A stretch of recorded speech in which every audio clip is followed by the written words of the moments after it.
Hey guys, in today's video, I'm going to go off on people who are claiming that food intolerances are crap and that you're just finding reasons and excuses why your body doesn't work. Stick around to the end because I'm going to share a surprising, if not shocking, visual. I'm going to mention a physical factor that even doctors sometimes neglect to mention, and it might completely change how you view your weight loss struggles. Also, I may or may not lose it. But first, let's watch this 4-second intro. Hey friends, welcome back to Punch It Up Food Allergy Friday edition, where I validate for you that food allergies are real and so are food intolerances. Today I'm addressing a trend I'm newly discovering, which is folks claiming food intolerances are BS. But here's what's interesting. There's a not always hidden connection between inflammation, weight gain, and these so-called, quote, fake, unquote, intolerances that explains why so many people are struggling. I'll get to that info in just a bit, but first, allow me to share this. The American Academy of Allergy, Asthma, and Immunology would disagree with these claims that food intolerances are BS. If you have the kinds of reactions I have to certain foods, and then those foods show up on several different kinds of tests, for me, I did hair, spit, and blood, all at different times, all on different diets, and all the same things came up on those tests. So if that happens, it's probably a safe bet that you're intolerant. Now, I'm not a doctor, just applying logic and looking at statistical conclusions. My understanding is that you can train your body into tolerating things again, but don't quote me on that. Ask a medical professional.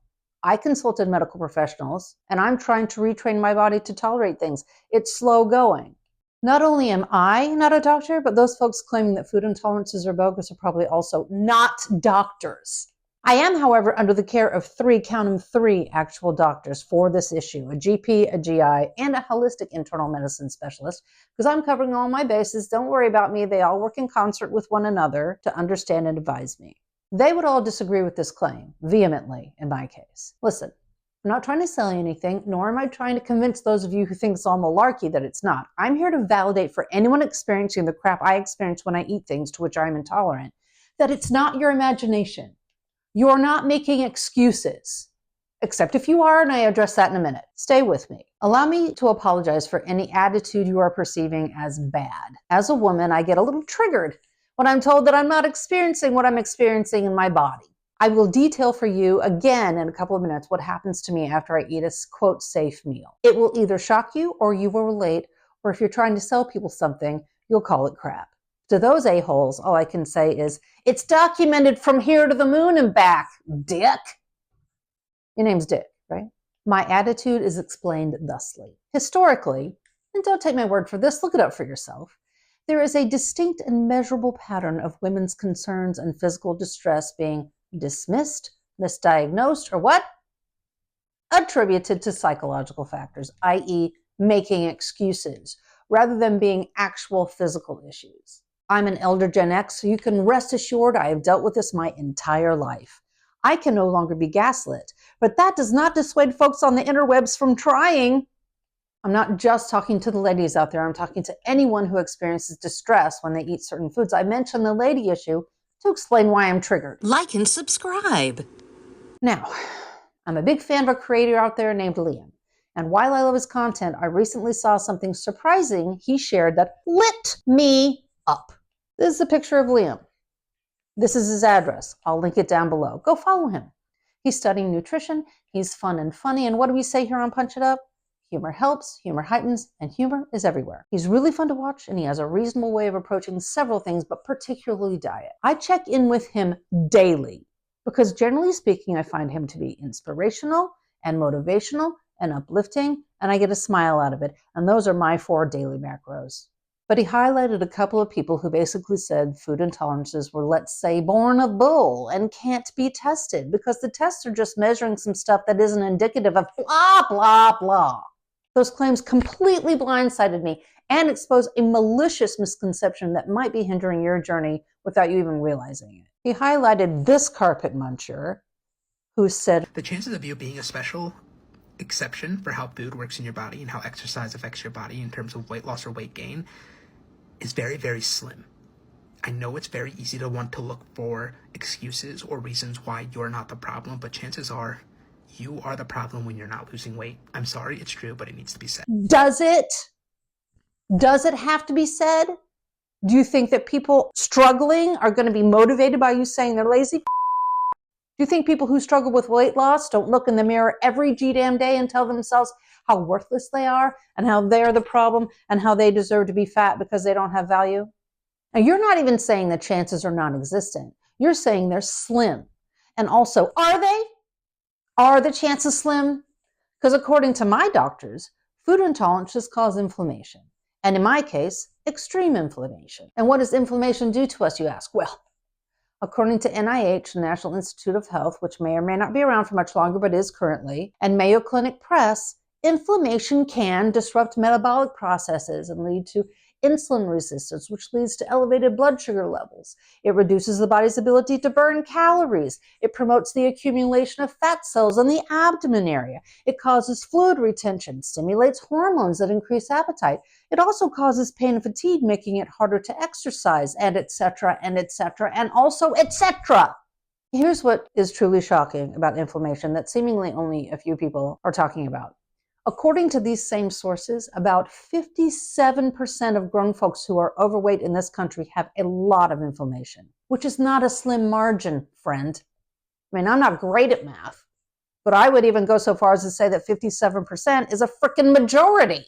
And this next part is crucial to understanding where your body might be fighting against you. Sure, most of that 57% of folks who have inflammation can reduce inflammation by eating lots of fruits and vegetables and eating clean, which Liam doesn't actually feel is necessary, and I agree. But what if you're intolerant to lectins? Lectins is a barely measurable poison that exists in the skin and flesh of every fruit or vegetable with a seed on the inside. It's there to protect that fruit or veggie from being eaten by bugs and insects and animals before the fruit is ready, before the seeds on the inside have matured and are ready to be spread. Most of us can eat that barely measurable poison and never feel it. But I have a pretty high sensitivity to it, and that limits the fruits and vegetables I can ingest without some pretty unpleasant side effects. And according to my doctors, it's pretty dang common, this intolerance or this sensitivity. So is it actually a slim chance that something is standing in your way? Liam does go on to say, quote, "Yes, medical conditions, financial status, a lot of things can make losing weight more difficult. I'm not doubting that. I'm sure he's not either." Are you? Are you sure, Liam? Because I'm not sure at all. Muncher actually said, quote, Putting it at the end so I don't hurt people's feelings because I don't like doing that. Oh, really interesting, because at the top of this video, you said you didn't care if it made people mad, so which is it, Buck? I hope you aren't selling yourself as a coach of any kind, because you need to work on that bedside manner, bruv. I didn't include a link to Muncher's video because I couldn't find it.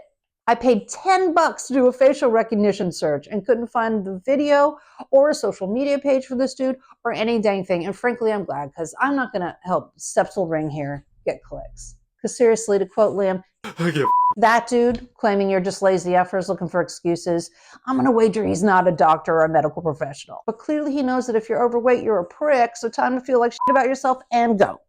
I'm going to share some news, and before I share it, let me qualify it. I was a psych minor in college a couple of centuries ago when I went to college, and I always tell people that I learned just enough to be a danger to myself, but I did learn a couple things. And one thing that stuck in my head is the power of the mind and the brain on the body. Psychosomatic illnesses. Those are illnesses that have physical symptoms that are caused by psychological factors. For example, the devastating effect that stress can have on your body. We've all embraced that at this point. Stress is a killer. There are no physical factors causing it, but your body has very real physical reactions that negatively affect your health. That is one example. And here's what else we know about psychosomatic illnesses. The pain doesn't go away when somebody tells you you're making it up and get over it.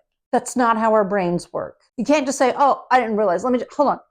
Let me just flip the switch, stand by, click, and I'm cured. Now I can eat all the bread I want because weight's no longer a problem because it was all in my head. That's not how you fix psychosomatic illnesses. So other than clicks, what are you trying to achieve by telling us that we're all lying to ourselves and we're the problem, Muncher?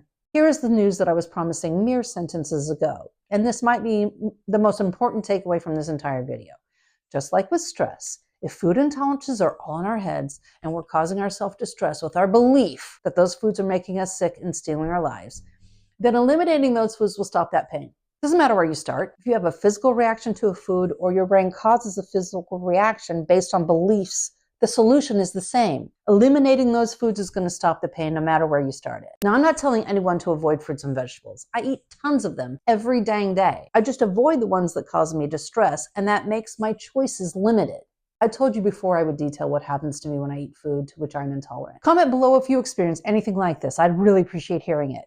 I get headaches, neck aches, swollen stomach, swollen joints in my hands that mimics arthritis, and it hurts like a mofo. I get downstairs and backdoor issues that we don't need to discuss in private company, but they suck. It's not fun. It is painful. Does it stop me from eating things on my no-no list now and then? No, it does not. Because some things to which I am intolerant are freaking delicious. But I always regret it because in addition to those things that happen, I also gain weight overnight, which then sticks around until I minimize that inflammation again. One night to gain the weight, about 10 days to lose it. Now, while I was the problem for eating the dessert or the guacamole, avocados have a seed on the inside. I'm not the problem for the 10 days it takes to reduce my inflammation and lose that weight. Also, who the hell, other than those of us with food intolerances, gain weight overnight? No one else in my life gains weight overnight that then hangs around for 10 days. I'm not the problem in that instance. So I'm here to say to those of you who are similar to me and who are experiencing pain from food intolerances, the world just needs to shit on you in order to feel smart and feel better then. Just let them. To quote Mel Robbins, just let them. Let them spout their cruelty and you take care of you. I support that. You make the efforts you can make and you take pride in your efforts. And if the weight doesn't come off right away, no one should ever tell you in the wake of your work that you are the problem. I don't know who said the following quote. I tried to find out. I got a bunch of different answers. If you know who said this, tell me in the comments. Here it is. People don't change until the pain of not changing is greater than the pain changing brings. What I love about that statement is that it recognizes that some changes are freaking painful. I told you I would address this. If you're standing in your own way, I have no doubt that you will eventually see it and adjust for it when the pain is balanced. And you will do it without some jackoff trying to shame you and tell you you're the freaking problem. I mean, you wouldn't be seeking out and watching his videos and taking his advice if you weren't trying just to be on by him. That dude has no sympathy for people in pain. Do not give him your time or your energy. I still recommend the plant scent because as I say here on Punch It Up, you aren't all going to like it. You're not going to like it all. Take what you want and leave the rest. I'm just here to help. And I'm pretty sure Liam has a similar approach. Carpet muncher can go straight to hell. Do not pass go. Do not collect money for any damn clicks. And do collect the 200 kicks to your crotch that you have earned and is well deserved.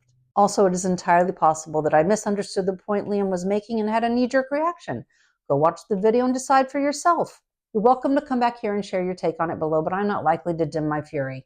I'm just giving you a heads up on that. I'm here to validate that I get your struggle. I know it well. And no one should ever tell you you're the problem, even if your brain is hindering. It's not a motivating approach. It's just a thing to say. Food Allergy Fridays are not going to be me posting lengthy rants every Friday. I'm going to cook for you and I'm going to learn stuff with you. I'm going to try to have some funny fun while doing it. In fact, I've already planned some recipes that even people with common food intolerances can enjoy. They might surprise you, they might not. If you're struggling with similar issues, drop a comment below. My intention is to read all of them, and I might feature your question in an upcoming episode where I'll share what is currently working for me after years of dealing with issues. By the way, this was me at 240 pounds at 5 feet 2 inches tall. Before I knew about my intolerances. I still have weight to shed. I'm not going to share an after pic of me all shred and cut. You know what I mean? I kind of look like this mostly now. I'm still chubby because I still have inflammation that sometimes defeats me. It is likely I will struggle with this for the rest of my life. But I'm not that anymore. I'm not in that kind of pain anymore. And I see you. I see you.